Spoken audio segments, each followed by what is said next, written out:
What's happening, guys? Welcome into this, another boxing prediction and breakdown show where we're going to cover this weekend's highly anticipated 147-pound clash between Errol Spence Jr. and Danny Garcia. So let's get into it.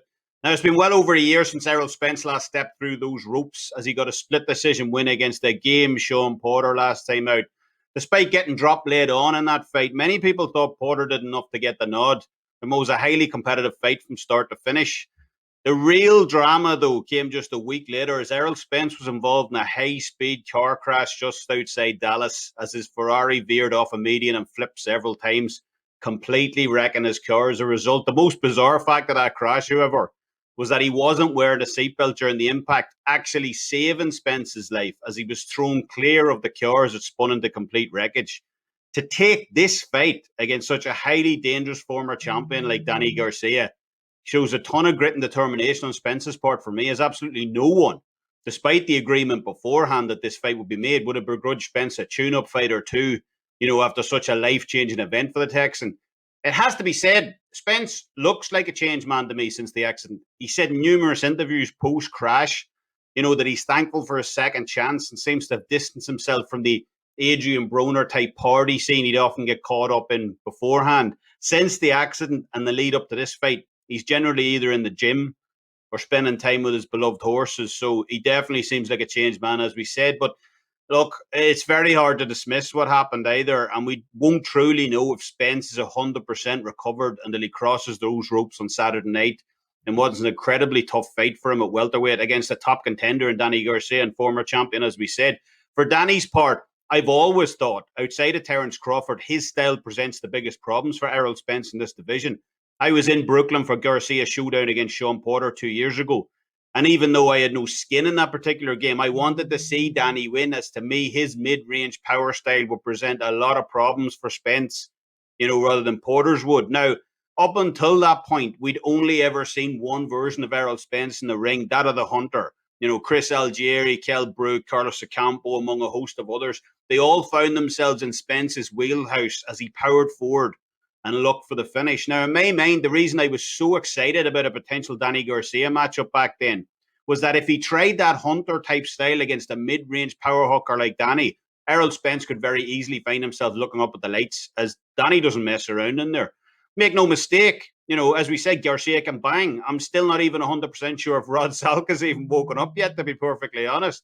Apart from Lucas Mathise, himself a feared power puncher, pretty much everyone else who's fought Danny has been on the back foot, as no one wants to get into a trading session with the tough Philadelphian. The beauty to Danny's game for me is the versatility of his hooks. He can throw them upstairs, he can throw them to the body, and the most dangerous aspect is the fact he doesn't need to set them up. Opponents have to be constantly on guard against them, as they're never quite sure where Danny's throwing to, whether top to body, and he telegraphs very little before he punches. He's also got a terrific straight right as well, so that's just more to his arsenal. To me, little has changed in that regard heading into this fight. If Errol fights like he did against Sean Porter or Ocampo or Brook, especially after that near-fatal car crash, I would definitely favour Danny Garcia in this fight. But, and this is extremely important, at the start of last year against Mikey Garcia, we finally saw a new wrinkle to Spence's game, something he always said he had, but he had simply never shown up to that point of his career, and that was an accomplished back foot game. Some people, including admittedly myself, had questioned if Spence even had a back foot game. But against Mikey Garcia, he proved all the doubters wrong. He showed an absolutely terrific pounding jab that kept itself firmly planted in Mikey's face all night and moved smoothly around the ring as well, never allowing the smaller man to corner him or create any type of problems for him in that fight. If he can replicate that performance here on Saturday night, then I think it could be a relatively easy night's work for Spence in this one, as despite his moniker, Swift, Danny Garcia really isn't all that fast. And I think he could be soundly beaten by the Spence that fought Mikey Garcia that night. Spence had no choice in his last fight against Porter but to revert back to type and fight his usual pressure style, as Porter's ambush style wouldn't allow Spence to move away with that jab, as Porter has the ability to jump inside, to get on the inside and trade. But Spence has that back foot option against Danny Garcia heading into this fight. And I think Derek James will no doubt tell his man to go with that option rather than trying to pressure Danny Garcia. As you do not want to be in the Philadelphians' grill here, trading big bombs, because Danny Garcia definitely has the power to end this show. I have a couple of bets up for this fight that I like the look of, including a big 5% play. So heading over to WagerTalk for those.